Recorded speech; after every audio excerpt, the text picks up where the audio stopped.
Eu sabia que algo estava errado no segundo em que a sala ficou em silêncio.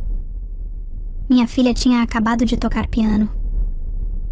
Suas pequenas mãos ainda tremiam sobre as teclas. A nota final mal havia desaparecido quando percebi o que estava faltando. Nenhum aplauso, nenhum aceno educado, apenas silêncio. E então eu ouvi alto o suficiente para cortar o silêncio. Uma mulher em algum lugar atrás de mim sussurrou: "Essa é a pobre garota, aquela com a mãe solteira." Senti meu peito apertar. Meus ouvidos zumbiram. Eu não conseguia nem me virar. Apenas sentei lá, congelada. Minhas mãos agarrando a borda do assento como se isso pudesse me impedir de desmoronar. O nome da minha filha é Isabela. Ela tem 9 anos e ontem à noite ela tocou com o coração no show de talentos anual da escola. Ela escreveu sua própria música, praticou por semanas, dedicou cada grama de si nela. Eu a observei ficar acordada até tarde depois do dever de casa, usando fones de ouvido, digitando melodias em um pequeno teclado que compramos em uma venda de garagem. Ela acreditava naquela música, mas quando ela a tocou no palco, na frente, dos colegas de classe, dos jurados e de uma multidão de pais, eles não aplaudiram, nem mesmo alguns aplausos esparsos. Por pena, nada. Eu olhei para ela do meu assento na fileira do meio. Ela se curvou como eu a ensinei. Então olhou para cima procurando por algum tipo de reação. Seus olhos encontraram os meus, e por um momento pensei tê-la visto engolir a decepção, a confusão, a vergonha. Eu estava tentando tanto não chorar, e então, quando pensei que teria que me levantar, peguei a mão dela e a levei para fora daquele auditório como se estivéssemos escapando de um incêndio. Algo aconteceu. Um homem se levantou. Ele estava sentado na última fileira sozinho. Alto, mais velho, vestido com um terno cinza discreto. Ele não sorriu. Ele não disse nada. Ele apenas começou a andar pelo corredor em direção ao palco. Lembro-me da maneira como a sala mudou. O som de sussurros subindo. Os jurados se entreolharam, sem saber o que estava acontecendo, e eu me lembro de prender a respiração, porque algo na maneira como ele se movia me fez parar de pensar em correr. Algo me disse que este não era o fim da história. Era o começo. Meu nome é Lívia Nogueira, tenho 33 anos e crio minha filha Isabela sozinha desde que ela tinha 2 anos. Moramos em uma cidadezinha tranquila no sul de Indiana, o tipo de lugar onde todo mundo acena. Mas também nota que tipo de carro você dirige e se a mochila do seu filho é nova ou de segunda mão. As pessoas sorriem para você no supermercado e depois perguntam a outra pessoa por que você ainda está solteira. Morei aqui a vida toda e, na maioria dos dias, eu me misturo. Mas momentos como o show de talentos da escola me lembram que eu realmente não pertenço. Não do jeito que eles pertencem. Eu trabalho 2 empregos durante o dia. Sou zeladora na escola secundária local. À noite, bato o ponto em um restaurante 24 horas perto da rodovia, servindo caminhoneiros e adolescentes que procuram batatas fritas às 2 da manhã. Não é glamouroso, mas é honesto, paga as contas e, o mais importante, me permite cuidar de Isabela. Isabela é tudo para mim. Ela fala mansa, é muito sincera. Ela não anda com as crianças populares nem se importa com o que está na moda. Ela ama música. Não músicas pop ou o que está no rádio. Ela ama melodias estranhas e emocionantes, do tipo que vem de dentro. Ela começou a escrever pequenas canções quando tinha 7 anos. Apenas cantarolando coisas em um gravador e me dizendo: "Esta parece chuva", ou "Esta é o que soa quando alguém sente sua falta." Comprei para ela um teclado usado em uma venda de garagem na primavera passada por R$60. Faltava o suporte e tinha uma tecla si bemol grudenta, mas acendia quando ela o ligava e, para ela, era mágico. Ela tocava todos os dias depois da escola, seus dedos pairando como se estivesse descobrindo algo sagrado. Ela tocava por horas, às vezes olhos fechados, perseguindo um som que ela só conseguia sentir. Quando a escola anunciou seu show anual de talentos, Isabela perguntou se ela poderia se inscrever. Hesitei por um segundo. Ela não é o tipo de criança que busca atenção, mas ela disse: "Eu quero que eles ouçam o que eu escrevi." Foi assim que ela chamou, não sua performance, não sua música, apenas o que eu escrevi. Ela ficou tão orgulhosa quando entregou o formulário de inscrição. Todos os dias, durante semanas, ela praticou sua peça. Eu fazia o jantar enquanto a ouvia na outra sala, e eu juro que, às vezes, eu parava de mexer a panela só para ouvir. Havia algo assombroso e lindo sobre o que ela criou. Ela não apenas tocou notas, ela contou uma história, mas por baixo do orgulho, eu também vi o nervosismo. Ela não falou muito sobre a escola, mas eu sabia que ela era a única criança na classe que trazia seu almoço em uma sacola de supermercado, em vez de uma lancheira de personagem. Seus sapatos estavam limpos, mas sempre uma temporada atrás. Eu sabia que pisar naquele palco não seria apenas sobre a música, seria sobre ser vista. Ainda assim, ela praticou.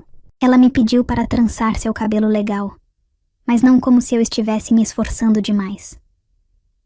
Ela separou sua roupa na noite anterior, seu melhor vestido, o da última Páscoa.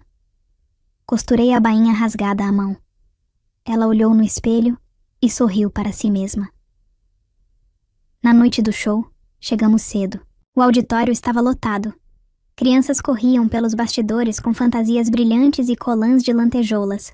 Pais conversavam em grupos comparando aulas particulares e acampamentos de fim de semana. Sentei-me sozinha no meio da plateia, segurando minhas mãos, tentando não parecer muito deslocada. Quando o nome de Isabela foi chamado, levantei-me um pouco na minha cadeira, esticando o pescoço para vê-la. Caminhei lentamente até o piano, com o queixo erguido, mas os dedos inquietos. Sussurrei para mim mesma: "Você conseguiu, querida." Ela se sentou no banco, ajustou o microfone como havia praticado e colocou os dedos nas teclas. Então, começou a tocar. No momento em que Isabela começou a tocar, a sala começou a mudar, mas não da maneira que eu esperava. Ela tocou as primeiras notas de sua peça, lenta e suavemente, como se estivesse convidando o público para uma memória. Só que ela se lembrava da melodia que flutuava pelo auditório como um sussurro, uma canção de ninar, mergulhada em tristeza e esperança. Não parecia nada que as crianças antes dela tinham feito. Nenhum karaokê, nenhum movimento chamativo, nenhuma trilha de apoio. Apenas ela, um piano e uma história contada através das pontas dos dedos. Eu sentei na ponta do meu assento, coração batendo forte de orgulho, observando-a fechar os olhos enquanto as notas a levavam embora. Mas enquanto eu examinava a plateia, eu podia sentir algo mais. Eles não estavam ouvindo. Alguns pais perto do fundo estavam sussurrando. 2 crianças na primeira fila riram.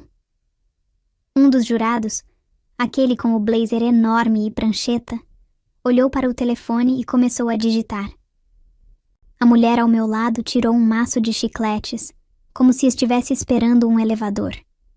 E então eu ouvi claramente: "Ela é a pobre garota, aquela com a mãe solteira."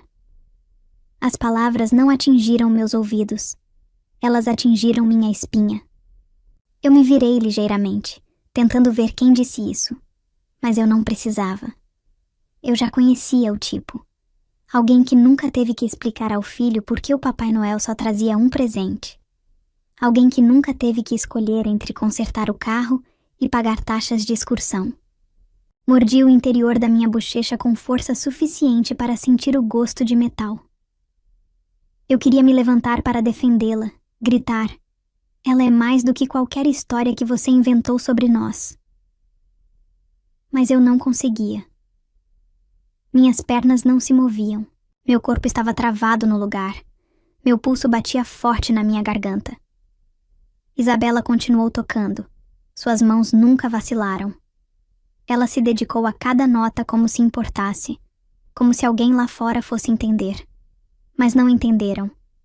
Não naquela noite. Ela terminou com um acorde suave e inesperado que pairou no ar, delicado e não resolvido. Então, silêncio. Ela se curvou exatamente como praticamos, segurando-a por um segundo. Sua cabeça se levantou lentamente, examinando a sala. Sem palmas, nem mesmo algumas por educação. Alguém tossiu. Uma cadeira rangeu. O juiz no meio pigarreou e virou para a próxima página em sua pasta. Foi isso. Isabela ficou lá por um momento longo demais, apenas o suficiente para eu ver seu rosto mudar. Seu sorriso, antes pequeno e esperançoso, desapareceu em uma linha confusa e apertada. Seus olhos caíram no chão enquanto ela saía do palco. Eu podia senti-la tentando se segurar do outro lado do quarto. Meu coração se abriu. Eu queria pular da minha cadeira, envolvê-la em meus braços e carregá-la para longe deste lugar, dessas pessoas que não podiam ver o que eu via. Eu queria dizer a ela que eles estavam errados, que sua música importava, que ela importava. Mas eu não conseguia me mover. Eu apenas sentei lá, entorpecida, piscando para conter as lágrimas, porque se eu chorasse, eu estava com medo de nunca parar. Eu olhei ao redor novamente, para as mães com suas maquiagens e bolsas caras, para os pais filmando com seus smartphones e mal olhando para os juízes, já se preparando para o próximo. Ninguém se importou. E foi aí que eu senti uma pequena mudança sutil. Da última fileira, um homem se levantou. Ele não se parecia com os outros. Seu terno era simples. Ele não estava segurando um telefone. Ele não estava batendo palmas ou reagindo como todos os outros. Ele estava apenas parado ali, como uma pedra, observando o palco. E então, ele começou a andar em direção à frente. As pessoas se viraram. Alguém sussurrou: "Quem é esse?" Os jurados se entreolharam, confusos. O próximo ato deveria ser uma rotina de dança em grupo. Ninguém estava programado para falar. Eu me sentei mais ereto, instintivamente, colocando uma mão sobre meu peito. Eu não sabia quem ele era, ou o que ele estava fazendo. Mas algo me disse que esse homem estava aqui por ela. No começo ninguém o parou. O homem de terno cinza continuou andando lentamente pelo corredor, com as mãos atrás das costas. Firme, como se estivesse acostumado a ser observado. Ele não parecia estar com pressa. Ele não hesitou. Mas a cada passo, a sala ficava mais silenciosa. Até mesmo os pais que estavam sussurrando ficaram em silêncio. Um por um, os juízes pareciam confusos. Um deles se levantou da cadeira como se fosse interceptá-lo, mas então se sentou novamente, inseguro. As crianças nos bastidores espiaram, pela cortina, com os olhos arregalados. Eu mantive meus olhos em Isabela. Ela estava parada na beira do palco agora, afastada para o lado, meio nas sombras, agarrando sua pasta de música contra o peito. Ela não estava chorando, mas também não estava bem.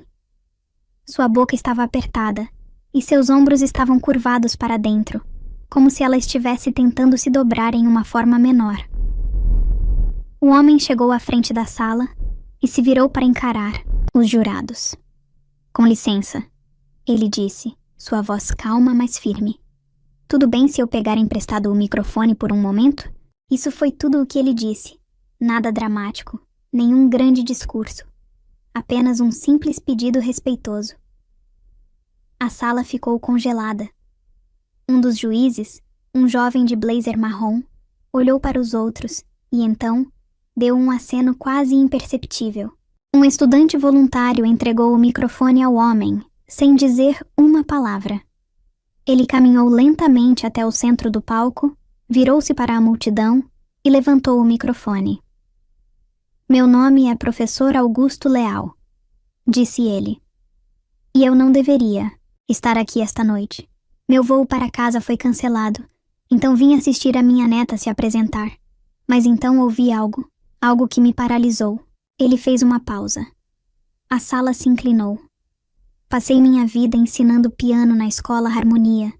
Treinei pianistas de concerto, compositores de filmes, solistas de sinfonias, e em todos esses anos, poucas peças me cativaram do jeito que a música daquela garotinha me cativou. Agora mesmo, o silêncio mudou. Não era mais estranho ou vazio, era reverente. Ele olhou para o lado do palco, olhos gentis. Isabela, ele disse, posso perguntar se você escreveu essa peça sozinha? Ela assentiu, lentamente, sem saber se sorria ou não. Correndo, ele se virou para a plateia. Senhoras e senhores, essa foi uma composição original, uma voz que era arte. Alguns suspiros. Um dos pais perto de mim sussurrou, Escola Harmonia, como se fosse uma palavra que ela só tivesse visto em filmes. O professor Leal continuou. Gostaria de pedir um favor, com sua permissão. Isabela, você estaria disposta a tocar sua peça novamente desta vez? Posso acompanhá-la? Senti minha respiração falhar. Isabela olhou para mim com um piscar de olhos. Dei a ela o menor aceno que consegui, sem cair em lágrimas. Ela caminhou lentamente de volta ao palco. Seus passos mal faziam barulho. O professor, Leal, deu um passo para o lado e a deixou sentar primeiro. Então ele se sentou ao lado dela, sem assumir o banco, apenas o dividindo. Suas mãos pairaram sobre as teclas, esperando por sua liderança, e então ela começou a tocar. Desta vez, as notas não soaram pequenas. Com os acordes suaves do professor Leal sobrepostos aos dela, era como se sua melodia tivesse encontrado uma voz que estava esperando para ecoá-la. Ele não a dominou. Ele a seguiu, a apoiou. Ergueu sua música como um segundo par de asas. Você podia sentir a mudança na sala. O riso parou. Os pais se inclinaram para a frente. Os juízes largaram suas canetas. Ninguém desviou o olhar. Quando chegaram à nota final, houve um instante de silêncio perfeito. E então, todo o auditório ficou de pé. Aplausos irromperam como uma onda. Gritos, assobios, mãos batendo palmas. Pessoas cruas que não a tinham notado antes estavam de pé, batendo palmas como se ela tivesse acabado de ganhar um prêmio nacional.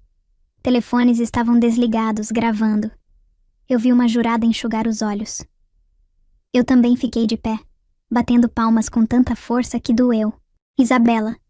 Ela se virou para o professor Leal e deu a ele o menor, mais sincero sorriso que eu já vi. Naquele momento, ela não era mais a pobre garota. Ela era uma musicista. Ela foi vista e eu sabia que tudo tinha mudado. Quando os aplausos finalmente começaram a desaparecer, Isabela apenas ficou sentada lá, parada ao piano, suas mãos descansando suavemente em seu colo. Seus olhos estavam arregalados, não mais com medo, mas com algo mais próximo de admiração. Ela olhou ao redor do auditório como se estivesse vendo pela primeira vez. O professor Leal se inclinou em sua direção e disse algo que não conseguimos ouvir. Ela assentiu uma vez, então lentamente se levantou, curvando-se novamente. Mas, desta vez, o gesto não foi tímido, foi orgulhoso e intencional. Ela olhou para cima com o queixo erguido e a sala lhe deu tudo o que não tinha dado na primeira vez. Enquanto eles saíam do palco juntos, as pessoas se viraram umas para as outras, perguntando quem ela era. Os pais que nos ignoraram na fila para pegar a escola agora estavam esticando o pescoço para dar uma olhada melhor nela. Os filhos sussurravam em admiração. Até um dos jurados a seguiu nos bastidores com uma prancheta, sorrindo como se tivessem acabado de descobrir um tesouro escondido. Eu fiquei no meio da multidão, ainda batendo palmas, o coração batendo forte, os olhos cheios.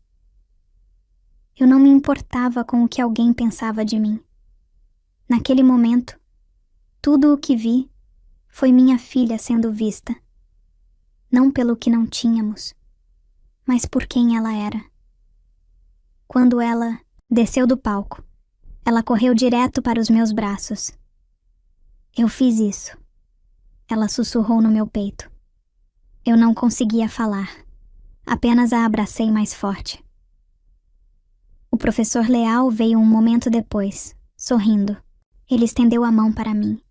Mas antes que eu pudesse apertá-la, ele disse: Sua filha tem um dom extraordinário, um que eu não vejo com frequência. Isso era mais do que apenas talento, era verdade. Finalmente encontrei minha voz. Obrigada. Obrigada por vê-la, por dar a ela aquele momento. Ele assentiu. Não era meu para dar. Ela criou tudo. O que eu fiz foi garantir que ninguém perdesse. Então ele enfiou a mão no bolso do casaco e me entregou um cartão. Estava gravado com seu nome e um endereço de Nova York. Se você estiver aberta a isso, ele disse, eu gostaria de conectá-la com alguém em uma fundação de artes para jovens com a qual trabalho. Eles oferecem intensivos de fim de semana e mentoria particular para jovens compositores talentosos. Ela não terá que fazer um teste. Eu já ouvi o que precisava. Eu fiquei atordoada. Olhei para o cartão e então, de volta para ele. Ela nunca teve uma aula formal, eu disse. Quero dizer, não podemos pagar muito agora. Ele sorriu. Isso não será um problema. É sobre acesso. Ela merece ser nutrida, não apenas notada. Isabela olhou para mim, insegura, como se estivesse pedindo permissão, apenas com os olhos. Eu assenti, tentando não chorar, e disse, obrigada, querida, obrigada. Ela disse, sua voz baixa, mas firme. O professor Augusto Leal inclinou a cabeça, virou-se e caminhou de volta para a multidão. Naquela noite, depois que chegamos em casa, Isabela não queria tirar o vestido. Ela se sentou no chão da sala de estar, teclado no colo, cantarolando algo novo. Eu trouxe tigelas de cereal para nós porque eu não conseguia reunir energia para cozinhar, e nós comemos de pernas cruzadas em um cobertor, como um piquenique sob o ventilador de teto. Ela tocou alguns compassos de sua nova música e olhou para mim. Você acha que eu realmente consigo ir? Ela perguntou, para o lugar que o homem da música disse. Eu estendi a mão, coloquei um cacho atrás da orelha dela e disse, você já fez. Já faz 5 meses desde a noite em que minha filha mudou tudo, ao não fazer nada mais do que ser exatamente quem ela é. Ainda estamos morando na mesma pequena casa. Eu ainda trabalho em meus 2 empregos. Ainda trago sobras do restaurante, quando posso. E às vezes Isabela ainda usa sapatos de segunda mão. Mas as coisas parecem diferentes agora. Não porque temos mais dinheiro ou mais coisas, mas porque, pela primeira vez, minha filha se vê de forma diferente. Desde aquela noite, ela tem frequentado sessões de mentoria de fim de semana em um conservatório de música, a 1 hora da cidade. Todos os sábados, acordamos antes do nascer do sol. Coloco uma garrafa térmica de chocolate quente e dirigimos juntas, só ela e eu, com a música tocando baixo no carro, rosto pressionado contra a janela, observando os campos de milho passarem. Ela não é a mesma garota que pisou naquele palco apavorada, achando que ninguém a ouviria. Agora, ela fala sobre dinâmica, sobrepondo a emoção por trás de um acorde menor. Seus professores dizem que ela está compondo peças com profundidade, algo que geralmente não se vê em alunos com o dobro da idade dela. Ela ainda toca aquela primeira peça às vezes, aquela que ninguém aplaudiu, mas agora ela toca de forma diferente, mais confiante, mais certa, não mais alto, apenas mais cheio, como se ela possuísse cada nota. E ela faz algo que mudou em mim também. Por anos, eu acreditei que tínhamos que manter a cabeça baixa, ficar quietos, ficar gratos, não pedir mais do que nos foi dado.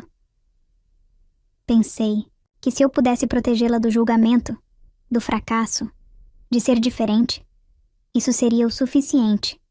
Mas eu estava errada. O que ela precisava não era proteção. Era permissão para ser ouvida, para ocupar espaço, para acreditar no som de sua própria voz, mesmo que a sala permanecesse em silêncio. Quase deixei aquele momento passar por nós. Quase a deixei ir, embora do palco, acreditando que o silêncio significava que ela não era o suficiente. Mas um estranho, uma pessoa que escolheu prestar atenção, garantiu que isso não acontecesse. E é nessa parte que continuo pensando. Não foi um milagre, não foi sorte, foi uma decisão. O professor Augusto Leal não apenas ouviu a música. Dela, ele a reconheceu e então agiu silenciosamente e poderosamente, não para resgatá-la, mas para amplificá-la. Às vezes, é tudo o que é preciso. Uma pessoa disposta a ouvir profundamente, dar um passo à frente quando todos os outros permanecem sentados, para lembrar a uma criança que você não é invisível. E às vezes, tudo o que é preciso para continuar é saber que alguém lá fora vê sua luz, mesmo se apenas por um momento. Aquela noite não mudou nossas vidas da noite para o dia, mas deu à minha filha algo que eu nunca poderia ter embrulhado em uma caixa ou escrito em uma história, de ninar. Deu a ela a crença de que ela é digna de ser vista, e me deu algo também. Me lembrou que nossa história não termina com o silêncio de outras pessoas, que quando ninguém bate palmas, não significa que você para de tocar. Você continua, porque um dia alguém pode te ouvir, e essa pessoa pode ser a razão de tudo mudar. Então agora, toda vez que vejo Isabela colocar os dedos nas teclas, eu não me preocupo com quem está assistindo. Eu sei que ela não está tocando mais para impressionar. Ela está tocando para dizer a verdade. E esse é o tipo de música que o mundo precisa mais. Se essa história significou algo para você, se ela fez você se sentir, refletir ou lembrar do seu próprio momento de ser esquecido ou finalmente visto, compartilhe o vídeo com alguém que precisa ser lembrado de que vozes baixas ainda importam. Comente abaixo e me conte sua história. Conte-me sobre a pessoa que defendeu você, ou o momento em que você encontrou sua própria voz. Eu leio cada palavra e, se você quer mais histórias que falam ao coração, que fazem você parar e realmente sentir algo, inscreva-se no canal. Temos mais para compartilhar. Obrigado por assistir, obrigado por se importar e, acima de tudo, obrigado por ouvir. Agora me diz, você já presenciou um momento em que o talento verdadeiro foi ignorado até que alguém ousou enxergá-lo? O que você faria no lugar dessa mãe? Você acredita que um ato de coragem pode mudar o destino de alguém? Escreve aqui, nos comentários, de 0 a 10, qual a sua nota para essa história? Quero muito saber. Se você gostou do vídeo, já clica em gostei e não se esquece de se inscrever no canal. Assim você não perde nenhuma história emocionante que postamos diariamente. Aqui no canal, um beijo e até breve.